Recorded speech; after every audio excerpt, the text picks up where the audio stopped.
Parece que já começou. Muito bem, então uma boa noite mais uma vez, sejam todos bem-vindos e bem-vindas. A ideia do encontro de hoje e do próximo é que a gente faça uma apresentação um pouco diferente do que a gente costuma fazer. A dinâmica dos encontros geralmente são leituras comentadas das duas obras que eu mencionei, e também a gente vai ter agora, a partir de quando completa de fato um ano, a gente vai ter uma outra dinâmica, que a gente vai ter, além da minha apresentação comentada, o Paulo vai passar também a comentar, e a gente ainda vai acrescentar movimentos ali de trazer outros materiais, além dos dois livros. Vai ficar bem bacana, eu acho que vai ficar com mais conteúdos e mais rico ali as discussões, os diálogos e os aprofundamentos, já que a ideia é essa. Então, agora é meio que já o início de um novo ciclo aí do grupo de estudos que completa no dia 19 um ano. Então é isso. Então, mais uma vez, sejam bem-vindos. Eu vou começar a fazer a leitura aqui. Então, vai ser a leitura enquanto eu passo o slide para vocês terem uma noção das linhas mestras daquilo que eu estou passando, e espero que eu consiga me fazer bem compreendido, que eu me faça entender da melhor maneira. Vamos lá. A proposta desse encontro especial de um ano do nosso grupo de estudos avançados em filosofia clínica é irmos à fonte e refletirmos sobre um trecho do primeiro livro escrito sobre a filosofia clínica, cujo autor é Lúcio Pachter. Trata-se, ao meu ver, de uma das obras mais importantes de nossa área, pois, além de ser escrita por seu sistematizador e trazer as intuições originárias que o levaram a pensar esse método terapêutico, ela expõe a base ou fundamento a ser seguido por quem quiser contribuir, aprofundar, estudar e praticar a filosofia clínica. Refiro-me à ideia de singularidade. Na página 16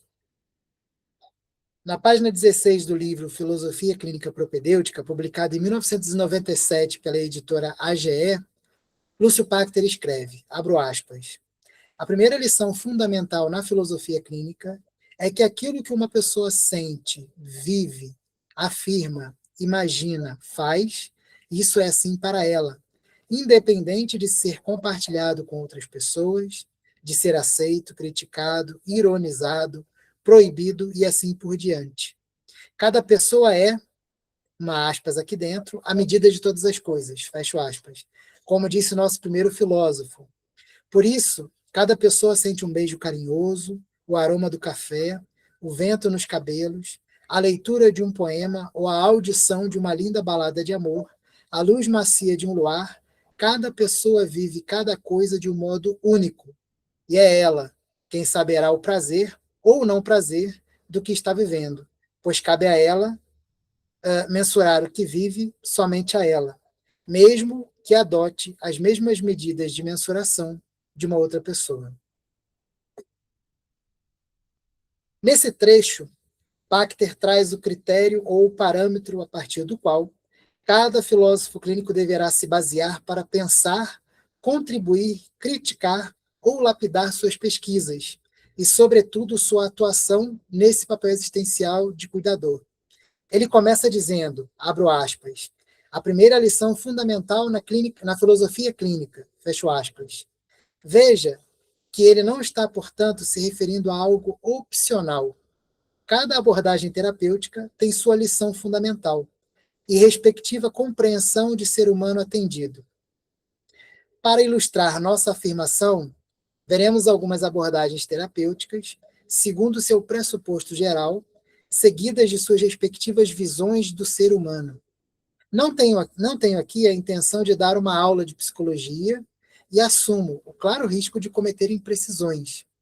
No entanto, a finalidade aqui é elucidar algumas perspectivas com exemplos simplificados.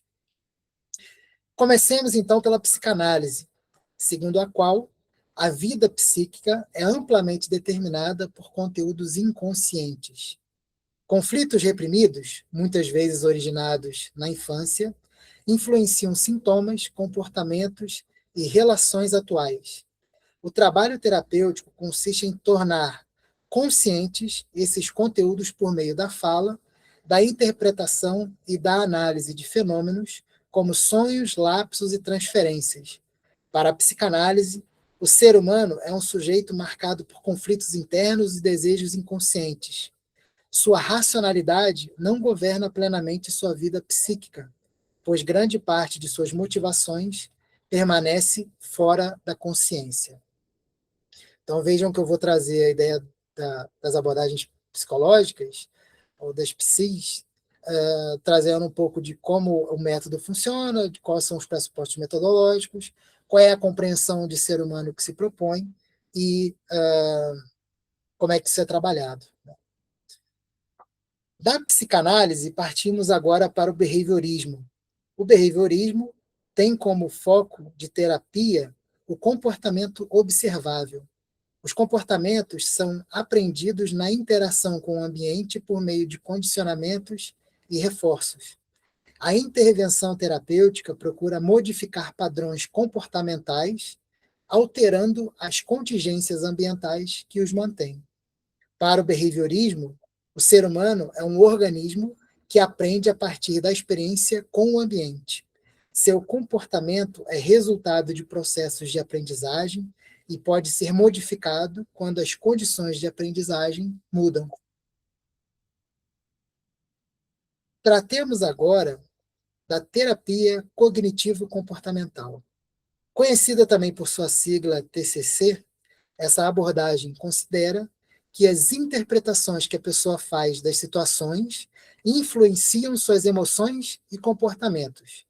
A terapia realizada por esse método busca identificar pensamentos automáticos e crenças disfuncionais e substituí-los por formas mais realistas e funcionais de interpretar a realidade. Para a TCC, o ser humano é um agente cognitivo que constrói interpretações sobre o mundo. Suas emoções e ações dependem da forma como ele organiza mentalmente suas experiências. A quarta abordagem terapêutica que vamos mencionar é a Gestalt. Para a Gestalt, a terapia busca ampliar a consciência da experiência presente, pensamentos, emoções, sensações corporais e relações. O objetivo é favorecer a integração da experiência e permitir que a pessoa reconheça seus modos de agir e assumir a responsabilidade por eles. O ser humano, segundo a Gestalt terapia, é um organismo integrado que se constitui na relação com o ambiente e possui capacidade de autorregulação quando está consciente de sua experiência. Por fim, sem a intenção de mencionar todas as infindáveis abordagens terapêuticas existentes, vou apresentar brevemente a logoterapia. Para a logoterapia, o sofrimento humano muitas vezes está ligado à perda ou ausência de sentido na vida. A terapia, então, procura ajudar a pessoa a descobrir significados possíveis em sua existência e a assumir uma atitude responsável diante das circunstâncias. Segundo a logoterapia, o ser humano é essencialmente orientado à busca de sentido e possui a capacidade de escolher sua atitude mesmo diante de situações adversas. Eu abri mão aqui de entrar em detalhes, porque, como eu disse, o texto já tem 8 páginas, mas o texto ficaria com mais 15 se eu resolvesse pegar um pouco dessas abordagens e trouxesse os tópicos que estão envolvidos em cada uma delas. Porque vocês vão ver que, por exemplo, no caso da logoterapia, tem aspectos de significado, tem busca, né, tem abordagens que trabalham epistemologia e emoções, tem outras que trabalham a categoria circunstância, e por aí vai, comportamento e função, e por aí vai. Mas eu não quis me aprofundar nesse aspecto, porque ficaria muito longo, e a minha intenção não é também me ater muito às abordagens terapêuticas. É mostrar que toda abordagem tem a sua lição fundamental, como o Lúcio trouxe da filosofia clínica. Continuando, então. Observem que todas essas abordagens começam com uma ideia prévia de como funciona o ser humano. E aqui não cabe juízo de valor. Não estou dizendo que são ruins ou que não funcionam. quero destacar que em todas elas há um destaque para pressupostos e que os caminhos dessas respectivas abordagens seguem esses parâmetros. Já a filosofia clínica trabalha a partir de outro olhar, o da pessoa concreta que está diante de nós. Na filosofia clínica, não há qualquer afirmação prévia e geral sobre como o indivíduo funciona, quais são os mecanismos a serem observados e o que corrigir para aplacar seu sofrimento. Por isso, Lúcio é enfático ao dizer, abro aspas novamente, que aquilo que uma pessoa sente, vive, afirma, imagina, faz, isso é assim para ela, fecho aspas. Ou seja, não há qualquer padronização ou orientação para enquadrar os sentimentos, as vivências, as afirmações, as imaginações ou as ações segundo critérios a priori, isto é, prévios, pré-elaborados, a fim de compreender segundo parâmetros externos, nem sobre quais mecanismos devem ser de antemão observados como causas de sofrimento. Nosso ponto de partida é o partilhante, o indivíduo compreendido a partir dele mesmo. Por isso, ao dizer que, abro aspas, isso é assim para ela, fecho aspas, ele complementa afirmando que isso ocorre, abro aspas novamente, independente de ser compartilhado com outras pessoas, de ser aceito, criticado, ironizado, proibido e assim por diante. Fecho aspas. Não há qualquer manifestação considerada no consultório de um filósofo clínico que deva se enquadrar em um tipo de problema geral. Por essa razão, ao trazer para a clínica queixas parecidas ou compartilhadas com outras pessoas, como sintomas daquilo que é convencionalmente atribuído a transtornos de ansiedade, depressão, transtornos de déficit de atenção e hiperatividade, superdotação, entre incontáveis outras, o filósofo clínico acolhe no relato do partilhante tais informações enquanto aquilo que é assim para ele, e como ele subjetivamente o vivencia. A aceitação, a crítica, a ironia, a proibição ou qualquer convenção social, mesmo as positivistas, que enquadram a ciência como critério absoluto de verdade, que lide de uma forma padronizada diante dessas manifestações, são suspensas no consultório de um filósofo clínico. Mas não só as outras abordagens terapêuticas carregam suas noções para o consultório. O filósofo clínico também pode ter prejuízo, como o mundo parece, axiologia, etc., ou compartilhar em seu dia a dia princípios de verdade que, caso queira aplicar bem a filosofia clínica, devem ficar do lado de fora da porta de seu consultório. Então, além daquelas abordagens terapêuticas ou de qualquer coisa que a gente ouça na sociedade, a gente mesmo tem as nossas próprias verdades subjetivas que servem para a nossa vida, e às vezes a gente até quer aplicar para outras pessoas, mas no consultório a gente precisa suspender. É imprescindível exercitar a suspensão de juízo para bem exercer seu papel existencial de cuidador. As outras verdades, na verdade, as nossas verdades servem para as nossas vidas, ou até podemos achar que devem ser discutidas, ensinadas, quiçá impostas a pessoas em nosso cotidiano. Porém, no consultório, por mais doloroso que possa ser para alguns de nós, essas verdades ou certezas não têm espaço.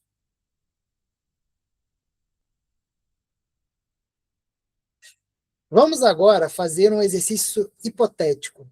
Imaginem que alguns dos maiores, antes de chegar no Platão, deixa aqui. Agora vamos fazer um exercício hipotético. Imaginem que alguns dos maiores filósofos da história fossem filósofos clínicos.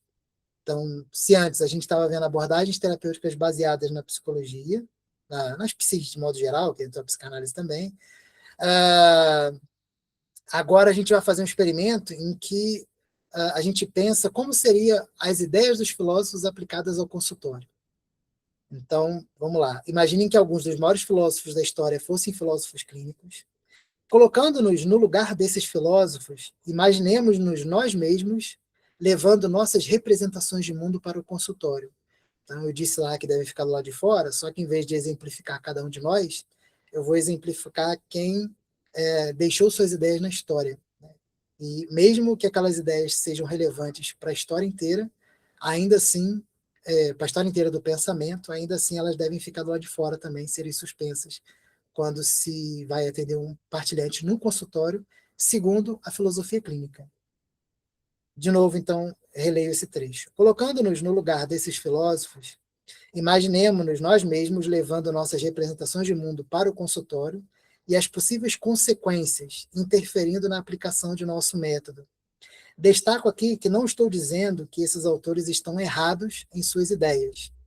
O filósofo espanhol Julián Marías dizia que os filósofos acertam quando apresentam aquilo que foram capazes de ver, e erram quando falam sobre aquilo que está além de seus horizontes. Então, o exemplo não é uma crítica à ideia de cada um dos filósofos, mas um exercício de percepção do quanto tais ideias, por mais verdadeiras e embasadas que possam ser, não podem servir de parâmetros para a atividade terapêutica do filósofo clínico. Assim, como disse anteriormente, ao mencionar as correntes terapêuticas, também aqui assumo o risco de imprecisões ao expor de modo tão sintético o pensamento de nossos mestres. Além disso, eu não escrevi isso aqui, mas considerem que, ao mencionar esses autores e os possíveis riscos que eles poderiam cometer, eu também poderia usar a nomenclatura da filosofia clínica para mostrar o quanto que há a inclinação para um determinado tópico, para um determinado submodo, e por aí vai. Mas eu não fiz isso justamente porque o tempo ficaria muito longo. Precisaria de horas aqui para a gente destrinchar cada um desses pontos. E que também não vem em questão, porque a minha ideia aqui é mostrar o modo como prejudica e não ficar fazendo uma análise filosófico-clínica dos pontos específicos em que cada autor desse erraria, né? Até mesmo porque a gente está aqui no exercício hipotético a partir de trechos muito sintéticos daquilo que é apresentado. Comecemos então por Platão, que distingue dois níveis de realidade: o mundo sensível, marcado pela mudança e imperfeição, e o mundo inteligível, das ideias ou formas eternas e perfeitas. O conhecimento verdadeiro é obtido pela razão, que permite à alma elevar-se do mundo das aparências ao mundo das essências. A filosofia tem, portanto, um caráter pedagógico e orientador da vida. O ser humano, na perspectiva platônica, é uma alma racional, temporariamente vinculada ao corpo. A vida humana envolve a tensão entre razão, desejos e impulsos, e a realização consiste em ordenar essas dimensões sob a direção da razão e da ideia do bem. Se atuasse, e aqui está no nosso caminho, né? Se atuasse como filósofo clínico, Platão poderia interpretar os partilhantes a partir da ideia de que muitos vivem presos às aparências e precisam ser conduzidos ao conhecimento do bem. Isso poderia levá-lo a ver determinados modos de vida como inferiores ou desordenados, correndo o risco de orientar o partilhante segundo o ideal previamente definido, em vez de acolher a singularidade de sua existência. Nosso segundo filósofo é Aristóteles, que investiga a realidade a partir da experiência e procura compreender as causas e finalidades das coisas. Para o Estagirita, todos os seres possuem um fim próprio, um telos. Em sua ética, a felicidade é alcançada pelo desenvolvimento das virtudes cultivadas pelo hábito e orientadas pela prudência. Podemos dizer que, para Aristóteles, o ser humano é um animal racional e político. Sua realização ocorre no desenvolvimento das virtudes e na participação na vida comunitária. Aristóteles, como filósofo clínico, poderia tender a avaliar a vida do partilhante à luz de uma concepção relativamente definida de realização humana, a vida virtuosa e racional em comunidade. Isso poderia levá-lo a interpretar certos modos de vida como falhas éticas ou deficiências de virtude, em vez de compreendê-los primeiramente em sua lógica singular. Epicuro, nosso terceiro filósofo, propõe uma filosofia voltada para a libertação do sofrimento humano. Para ele, o conhecimento da natureza serve para dissipar medos irracionais, sobretudo o medo dos deuses e da morte. Em sua concepção, a vida boa consiste em alcançar tranquilidade da alma, o grego ataraxia, né? E a ausência de dor, a aponia, por meio de uma vida simples e moderada. Para Epicuro, o ser humano é um ser sensível que busca naturalmente o prazer e evita a dor. A felicidade verdadeira está na serenidade, na moderação e na amizade. No papel existencial de filósofo clínico, Epicuro poderia interpretar os conflitos dos partilhantes principalmente como perturbações da alma ou como medos desnecessários.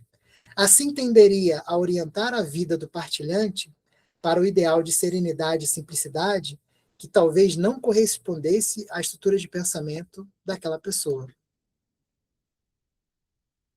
Vamos agora para Epiteto. O estoicismo ensina que o sofrimento humano resulta, em grande parte, da tentativa de controlar aquilo que não depende de nós. A sabedoria estoica consiste em distinguir entre o que está sob nosso controle e o que não está, vivendo de acordo com a razão e com a ordem da natureza. O ser humano, para Epiteto, é um ser racional, capaz de orientar suas atitudes e julgamentos. A liberdade verdadeira consiste na capacidade de manter a serenidade interior diante das circunstâncias externas. No exercício de terapeuta, como filósofo clínico, Epiteto poderia interpretar rapidamente as dificuldades do partilhante como fruto de julgamentos inadequados ou apego ao que não depende dele. Isso poderia levá-lo a sugerir mudanças de atitudes antes de compreender plenamente a estrutura de pensamento singular do partilhante.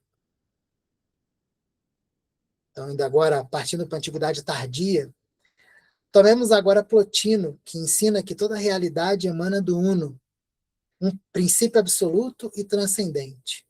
A alma humana, segundo esse neoplatônico, pode elevar-se novamente a esse princípio por meio da contemplação e da purificação interior. Para Plotino, o ser humano é uma alma que participa do mundo inteligível, mas que se encontra vinculada ao mundo sensível.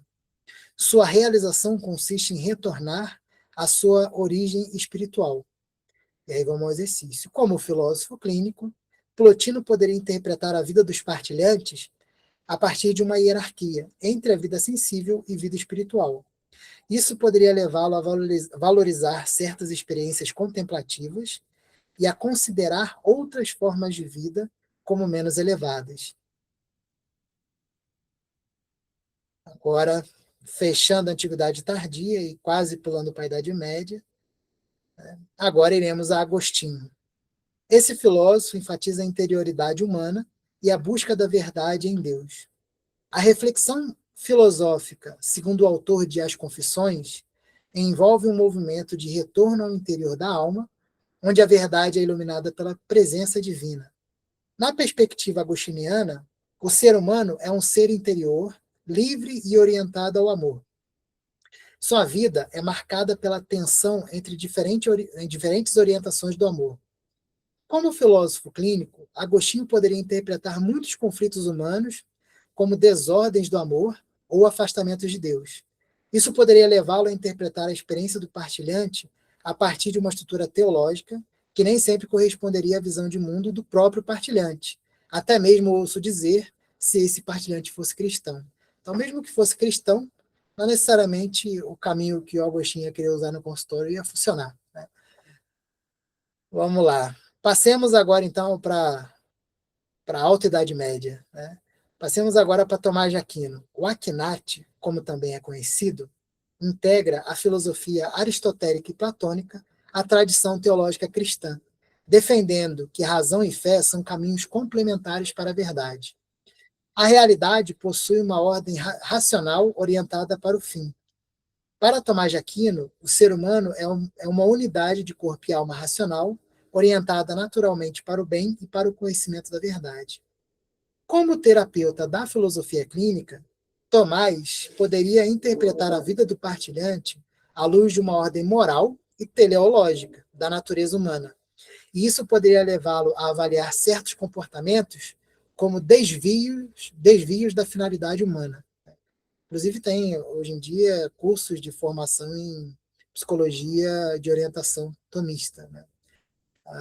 Que vão mais ou menos por esse caminho mesmo. Vamos agora a Guilherme de Ockham, para fechar a Idade Média. O filósofo franciscano enfatiza a simplicidade explicativa e a primazia dos indivíduos concretos sobre abstrações universais. Para Ockham, o ser humano é um indivíduo singular, olha só, dotado de vontade livre. Entre os autores da lista, que ainda não terminou, Ockham talvez fosse um dos menos inclinados a enquadrar os partilhantes em estruturas universais. Sua ênfase nos indivíduos poderia favorecer uma escuta mais próxima da singularidade, embora ainda permanecesse influenciado por pressupostos teológicos e morais de seu contexto, o que desvirtuaria o bom andamento da clínica filosófica. Então, por mais que ele afirme a singularidade, muita gente afirma a própria singularidade, o acompanhamento e a singularidade do indivíduo, às vezes a questão de alguns princípios pessoais podem desconstruir toda essa noção, né, todo esse princípio. Vamos agora, inaugurando aí a modernidade, vamos agora a René Descartes. O inaugurador da filosofia moderna procura estabelecer fundamentos seguros para o conhecimento por meio da dúvida metódica, chegando à certeza do sujeito pensante. É o famoso penso logo existo. Né? Segundo Descartes, o ser humano é essencialmente uma substância pensante, cuja essência está no pensamento e na consciência. Como filósofo clínico, Descartes poderia privilegiar excessivamente os aspectos racionais e conscientes da vida do partilhante, possivelmente negligenciando dimensões emocionais, históricas, corporais, entre outros de sua experiência. Nosso próximo filósofo é Immanuel Kant. Autor das Três Críticas, ele analisa as condições do conhecimento humano e afirma que a moralidade se fundamenta na autonomia da razão. Para Kant, o ser humano é um agente racional capaz de legislar moralmente para si mesmo. Como terapeuta, Kant poderia interpretar conflitos humanos, sobretudo como problemas de autonomia moral ou de coerência racional, avaliando atitudes à luz de princípios universais. Indo agora para a contemporaneidade, aqui caminhando para os últimos, Karl Marx, nosso próximo filósofo, interpreta a sociedade a partir das condições materiais de produção e das relações de classe. A filosofia deve compreender essas estruturas e contribuir para transformá-las. Segundo Marx, o ser humano é um ser social, que se constitui historicamente por meio do trabalho e das relações econômicas. Como terapeuta da filosofia clínica, Marx poderia interpretar as dificuldades individuais, principalmente como meios de estruturas sociais e econômicas. Embora essa análise possa iluminar certos aspectos da experiência humana, assim como os outros também levantaram, ela poderia reduzir a singularidade do partilhante a categorias sociais mais amplas, como, por exemplo, os conflitos de classes.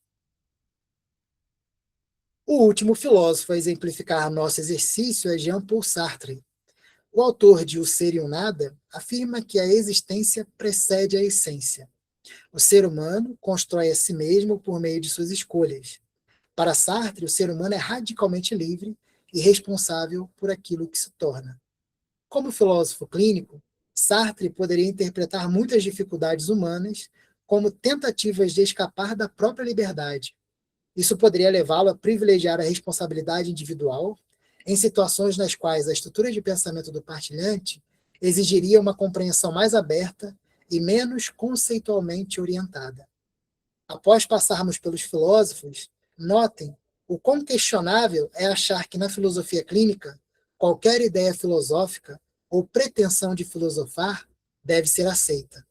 Ou que na formação do filósofo clínico basta lermos e discutirmos os filósofos porque eles fazem algo análogo ao que fazemos no consultório. Não é bem assim. Concluindo os exemplos, retomamos a propedêutica na qual Lúcio Pachter diz que, abro aspas, cada pessoa é a medida de todas as coisas, como disse nosso primeiro filósofo. Fecho aspas. Notem que o primeiro filósofo mencionado por Lúcio não é necessariamente um filósofo. Refiro-me a Protágoras de Abdera. A tradição, sobretudo a partir de Platão, o chama de sofista, um professor, entre inúmeros outros, importante da época e que vendia seus conhecimentos para os membros da polis, isto é, da cidade, que, entre outros conteúdos, ensinava-os a retórica, em busca de melhor defenderem suas propostas na ágora. Segundo o filósofo alemão do século XX, Joseph Pieper, o incômodo de Platão estava na utilidade e praticidade da atividade de Protágoras, em contraposição ao caráter abstrato e contemplativo da atividade filosófica. Então, Platão se incomodava porque ele lidava com o cotidiano. Né? E Platão estava querendo ir para a busca do bem, do sumo bem. Né? O nosso primeiro filósofo, assim como a filosofia clínica, está no âmbito de algo prático. Em nosso caso, ajudar o partilhante. Além disso, enquanto, abro aspas, medida de todas as coisas, fecho aspas, o partilhante não pode ser alvo da mensuração do filósofo clínico segundo compreensões prévias ou afirmações universais a respeito do ser humano e seu funcionamento em geral. A respeito disso, sugiro a leitura do texto intitulado Possuímos uma Concepção Antropológica, que escrevi para a 11ª edição da edição de verão de 2024 da Revista da Casa da Filosofia Clínica. Continuando. Prosseguindo com a propedêutica, Pacter diz, abro aspas, por isso cada pessoa sente um beijo carinhoso, o aroma do café, o vento nos cabelos, a leitura de um poema ou a audição de uma linda balada de amor, a luz macia de um luar, cada pessoa vive cada coisa de um modo único, e é ela quem saberá o prazer ou não prazer do que está vivendo, pois cabe a ela mensurar o que vive somente a ela. Fecho aspas. Aqui, sentir já não remete a uma emoção ou a um dado sensorial, mas a amplitude das possibilidades do que pode ser encontrado na estrutura de pensamento. Então, quando ele se remete ao sentir, não é exatamente sentir enquanto emoção ou sentir físico, né? O sentir de modo geral. Trata-se de perceber que a representação de mundo do partilhante, através dos tópicos de sua estrutura de pensamento, aponta para o modo como cada experiência vivenciada é processada, é assimilada e serve como parâmetro para saber como poderá lidar com isso por pensamentos ou ações. Por fim, Lúcio conclui que tais experiências serão únicas, abro aspas, mesmo que adote as mesmas medidas de mensuração de uma outra pessoa, fecho aspas. Ou seja, ainda que os assuntos imediatos venham carregados de categorizações cotidianas como ansiedade, depressão, TDAH, TOD, TOC, entre inúmeros outros, a experiência vivenciada, aparentemente comum entre alguns, na verdade será singular. Então, ainda que traga elementos que parecem comuns, né, e aqui mesmo que ele disse que adote a mensuração de uma outra pessoa, para cada pessoa vai ser único. Além disso, se encontrarmos nos relatos dos partilhantes experiências aparentemente semelhanças às vividas por nós, a ponto de nos identificarmos com elas e nos considerarmos entendedores de tal situação, então aquele famoso, eu entendo porque eu vivi isso, a gente deve cuidar, né? Provavelmente a essa altura já ignoramos a representação de mundo do outro e estamos, na verdade, fazendo dele um espelho para trabalhar nossa própria representação de mundo, fazendo exatamente o contrário do que propõe a ideia de suspensão de juízo. Então, se eu começo a me identificar muito com o meu partilhante, eu preciso cuidar, porque às vezes eu estou trabalhando a mim mesmo no consultório e estou esquecendo o partilhante. Para finalizar, cabe dizer que quando o filósofo clínico é convidado a realizar a suspensão de juízo, não é uma questão de negar a existência de abordagens terapêuticas importantes, como aquelas que eu apresentei, ou o valor das ideias filosóficas incontornáveis, exemplificadas naquela que eu trouxe, nem de desconsiderar nossas crenças pessoais, como se algumas delas não fossem bem embasadas. Então, eu não estou desconsiderando aqui as abordagens terapêuticas, os pensamentos dos filósofos, e menos ainda as nossas próprias convicções. O que está em questão é que, para bem exercer o papel existencial de filósofo clínico, é importante dar voz ao partilhante, considerando única e exclusivamente a partir de si, a fim de compreendê-lo da melhor maneira, não, da melhor maneira para ajudá-lo, sem referências externas, sejam pessoais, sejam consensuais. O Lúcio dizia que havia dois tipos de verdade, a pessoal e aquela consensual, né? Na própria propedêutica. Não é uma postura terapêutica fácil, mas sem ela, a filosofia clínica não acontece em sua plenitude.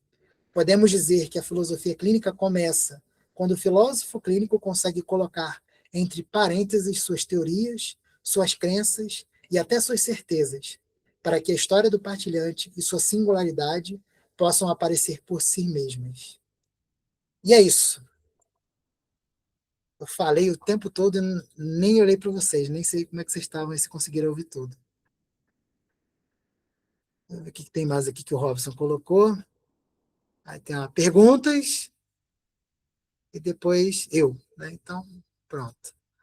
Então, muito obrigado pela paciência de me ouvirem. Agora fiquem à vontade, temos até as 8 aí para vocês comentarem. Fica à vontade.